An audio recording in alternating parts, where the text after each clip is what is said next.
সকালবেলা ঢুকে পড়লাম আমার রান্নাঘরে। আসসালামু আলাইকুম সবাইকে। আলহামদুলিল্লাহ আরও একবার চলে আসলাম আপনাদের মাঝে। দৈনন্দিন যে কাজকর্ম লাইফস্টাইল নিয়ে আমি আমার কুকিং নিয়েও বলে গে ওয়েলকাম সবাইকে। সকালবেলা একটু চায়ের ফোঁটা মুখে পড়লে ঘুমটা ভেঙে যায়। তো এইদিকে দেখি জারে চা পাতা নেই আর লবণও নেই, দুটাই লাগে সকালবেলা। তো ভাবলাম ভরে নেই, তারপরে নাস্তা পানি যাই হোক রেডি করছি। যারা আমার এই ভিডিওতে যোগ হয়েছেন মূল্যবান সময় নিয়ে অসংখ্য ভালোবাসা।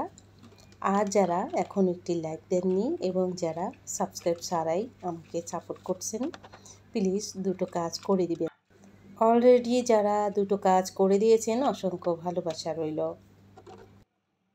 একটা ঘর পরিপূর্ণতা পায় একজন আদর্শ গৃহিণীর ভালোবাসায়, তাই না? হাজারো কষ্ট, হাজারো বেদনাদায়ক, হাজারো কাহিনী লুকিয়েও অনেক গৃহিণীরা, অনেক নারীরা চুপে চাপে সংসার করে যাচ্ছে। অসংখ্য ধৈর্য শক্তি দিয়েছেন মেয়েদের, অনেক অনেক ধৈর্য, অনেক শক্তি। সত্যি ধৈর্যের শক্তি অনেক। হাজারো লাঞ্ছনা, বঞ্চনা, কষ্ট, হাজারো অবহেলা, হাজারো ধৈর্যের শক্তি এতটা নারীদের, প্রচণ্ড ধৈর্য নিয়েও পরিপাটি সাজগোজ সংসারটা কেউ বুঝতেই পারে না। এরকম অনেক দেখছি, শুনছি, আছে। তারপরেও যে সুন্দর করে চলে যাচ্ছে। আর এইভাবে আদর্শময় একজন গৃহিণী পারে সুন্দর করে সংসারটা ধরে রাখতে। ভিতরে যাই হোক না কেন, কষ্টটা যাই হোক না কেন, বাচ্চাদের জন্য, সমাজের জন্য, সব কিছুর জন্য খুবই সুন্দরভাবে প্রেজেন্ট করা হয় একটি পরিপাটি সংসার। তাই তো একজন আদর্শ গৃহিণীর জন্যই সংসারটা থাকে পরিপাটি। বাচ্চার নাস্তা দিব, মাথায় হুট করে এসে পড়ল জটপট করে কোন নাস্তাটা দেব। তো এটাই হলো একেবারেই সহজভাবে ব্রেড আর ডিম দিয়ে একটু কালো গোলমরিচের গুঁড়ো, একটু লবণ ছিটিয়ে দিলাম। বাস, বাচ্চাও খেয়ে খুব পছন্দ করেছে। তো এক এক সময় এক একটা টিফিন দিলে ওরা পছন্দ করে। যদি একটুখানি প্রতিদিনের মতো একই টিফিন একঘেয়ে, বাচ্চাও বিরক্ত হয়। তো সেই সিস্টেম থাকলে ঝটপট যে কোনো নাস্তাই দেওয়া যায়, তাই না? এই তো হয়ে গেল, ডিমটা হাফ বয়েল করা আছে। আর আরও কিছু একটু টিফিন দিব। বাচ্চার টিফিন না দিলে আমি খুবই চিন্তিত থাকি। আর একটুখানি ভাতও খাইয়ে দিই, 2-3 নালা এরকম। আর খুব ভালো লাগে। আমার ছেলে মেয়ে আলহামদুলিল্লাহ আল্লাহ তাআলার অশেষ রহমতে যাতে সুস্থভাবে ওরা থাকে, ওদের দিয়েই আমার জীবনের সব কিছু, ওদের দিয়েই আমার স্বপ্ন ঘেরা বাঁচার শক্তি।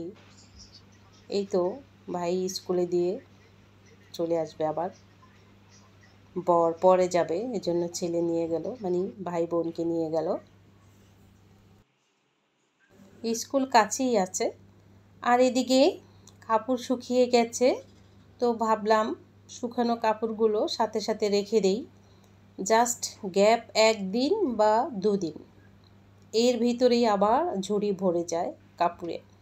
প্রতিদিন একটা করে ড্রেস পরে আর রেখে দেয়।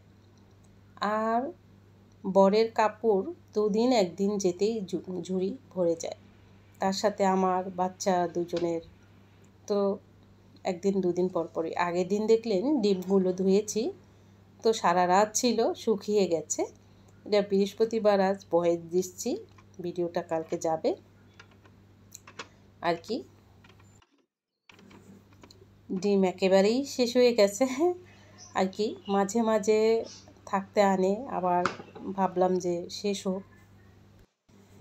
গাছের প্রেমে তো পড়েছি, যখনই দেখি একটা না একটা গাছ নিয়ে আসি। আজকে দেখো ঘরের জন্য এই দুটো গাছ নিয়ে আসলাম, ভীষণ ভালো লাগলো। দুঃখের বিষয় যে মনে হয় আরও একটি ব্যালকনি যদি থাকতো, কিংবা স্পেস যদি একটু বড় থাকতো রুমগুলোর, ভালো হতো। বাচ্চা স্কুলে আনতে গেলাম, তখনই সামনে পড়লো আর দুটো গাছ নিয়ে আসলাম। এখন এই যে টপে লাগিয়ে দিলাম। আমার মাইক্রো ওভেনটা ধোয়া শুরু করে দিয়েছি। অনেক দিন হয় হাত দিব আর দেওয়া হয় না, তো ভাবলাম আজকে কাজটা করেই ফেলি। এই তো কাচের প্লেটটা ভালো করে একটু ধুয়ে নিলাম। আর ওভেনটা যেহেতু প্রতিদিনের ব্যবহৃত জিনিস, আর সকালবেলা অবশ্যই গরম করতে হয় বাচ্চার খাবার, এই জন্য যত্ন না নিলেই নয়। যে কোনো জিনিস সত্যি উপকারের, ঘরের আনাচে কানাচে যে জিনিসগুলোই থাকুক না কেন কাজে লাগার মতো। আর সেগুলো যদি মানুষের মতো যত্ন না হয়, এমনিতেই জম ধরে পড়ে থাকবে। কষ্ট হলেও চারদিক খেয়াল রেখে চোখ দুটো এদিক ওদিক করে এভাবে একটু পরিষ্কার পরিচ্ছন্নতা রাখতেই হয়, তাই না? গরমও পড়েছে, মাঝে মাঝে গরম, মাঝে মাঝে আবার একটু আবহাওয়া ঠান্ডা বাতাস থাকলে। তো আজকে একটু গরমটা কম ছিল, বৃহস্পতিবার এটা। এই তো দেখো পরিষ্কার হয়ে গেছে আর এতটা সুন্দর লাগছে, একদম চকচকা। তো হয়ে গেল ওভেনটা পরিষ্কার করা, চিন্তামুক্ত হলাম। কখন হাত দিব এটাই। এই যে দেখো ভিতর বাইরে সব জায়গায় একটু ভিম, সামান্য স্যাভলন দিয়ে একটা সফট ন্যাকড়া নিয়ে তারপরে শুকনো শুকনো করে ডলে মুছে নিলাম। বাস, গল্প করছি, কাজ করছি, আর ওইদিকে রান্নার কিন্তু আয়োজন চলছে। ফাঁকে ফাঁকে রান্না রেডি করছি আর এদিকে কাজ করছি আর তোমাদের শেয়ার করছি। তো কাজের ফাঁকেই রান্না অথবা রান্নার ফাঁকেই কাজ, এভাবেই চলছে আলহামদুলিল্লাহ। একা কাজ করে এখন ভালো একটা আরাম ফিল করছি। বুয়া নেই, এতেই ভালো হয়েছে। বুয়ার কথা এজন্যই বলছি, আগে যেমন দেরি করে আসলে একটা টেনশন থাকতো, আসবে কি আসবে না, এখনও আসছে না কেন, বা আসবে কি না, এরকম একটা টেনশন থাকতো।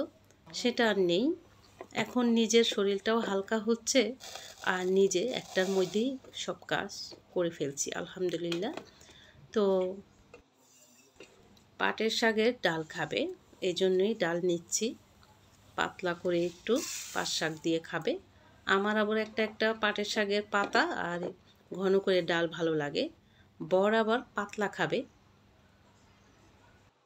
এই জন্যই ডালের হাঁড়ি বসিয়ে দিলাম ধুয়ে, আর কি ফুটবে, তারপরে অফ ক্যামেরায় রান্নাটা করব। এই ডালটা ফুটলেই পেঁয়াজ, রসুন, মরিচ কেটে দিয়ে দিব, তারপরে ডাল ঘুটনি দিয়ে একটু ঘুটবো, বাস। এইদিকে গরুর মাংস, তার সাথে দিয়ে দিলাম যা যা মশলা আছে তাই, তো একটু গোলমরিচের গুঁড়া দিলাম। গরুর মাংসের মশলা তো কী কী লাগে জানেনই সবাই, আর অনেকবারই রান্না দেখিয়েছি। তো এখন মেখে বসিয়ে দিব। টার্গেট থাকে যদি আগেরই রাত্রের বেলা যে পরের দিন কি রান্না করব। তো 8টার দিকে 7টার দিকে নামিয়ে রাখলে ঠান্ডা ছেড়ে যায়, বরফ ছেড়ে যায়, আর দেখা যায় 10টার মধ্যেই রান্না বসানো যায়। তাই আমি আগের থেকেই রেডি করে রাখছি ধুয়ে, এখন বসিয়ে দিলাম। আর এদিকে ডাল কিন্তু সিদ্ধ হয়ে গেছে, হলুদ দিয়ে ডাল ঘুটনি দিয়ে ঘুটে দিলাম। তার মধ্যে দিয়ে দিলাম পেঁয়াজ, রসুন কেটে, কাঁচামরিচ ফেলে। অফ ক্যামেরায় ডাল বসিয়ে কিছু কাজ সেরে আসছি, তারপরে মাংস বসিয়ে দিলাম। এদিকে সেই পাট শাক ভালো করে ধুয়ে, আগে বেছে ধুয়ে তারপরে ফ্রিজে রেডি করে রেখেছিলাম, এই যে এইভাবে। আর সেই মাংস হয়ে গেল অফ ক্যামেরায়, বাস। একটু ঝোল ঝোল রাখছি, বাচ্চারা আগে চায় ঝোল। এদিকে ভাতের হাঁড়ি, ভাত ফুটে গেছে, খাবারও দিয়ে দিব। একজন এক এক জায়গায় খাচ্ছে। আর আজকের ভিডিওটা কেমন হলো অবশ্যই কমেন্ট করবে আর শেয়ার করে দিবেন ফ্রেন্ড সার্কেলদের মাঝে। আর ভালো থাকবেন সবাই, দেখা হবে অন্য সময়। আল্লাহ হাফেজ।